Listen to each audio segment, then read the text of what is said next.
In today's video, I'm going to teach you how to view earnings estimates in Seeking Alpha. By the end, you'll know exactly where to find analyst expectations for a company's upcoming earnings, what you're looking at, and a few tips to make the most of the page. First, make sure you're signed into your Seeking Alpha account. Being logged in ensures you see the correct pages and features for your plan.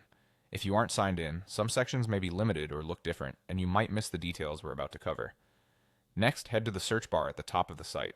This is the fastest way to get to any company page. Type the stock ticker, like AAPL for Apple or MSFT for Microsoft, and select the correct listing from the dropdown.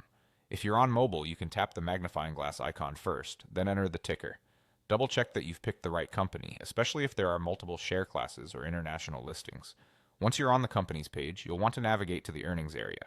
Scroll down until you find the earnings tab or section. On desktop, you'll often get there by opening the analysis menu and selecting earnings. On mobile, tap analysis and then tap earnings. This takes you to the hub where Seeking Alpha aggregates what analysts expect for the company's future performance.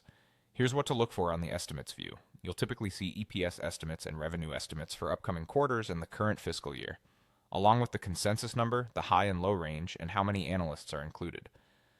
The consensus figure is the average of analyst forecasts, and it's useful as a quick benchmark for what the market is anticipating.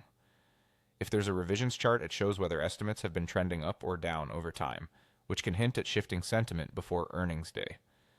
You can usually toggle between quarterly and annual estimates to see near-term versus longer-term expectations. Some pages also display historical results next to the estimates, making it easier to compare what's expected with what the company has recently delivered. Pay attention to whether figures are GAAP or non-GAAP and whether values are shown in millions or billions. If something looks off, check those labels first.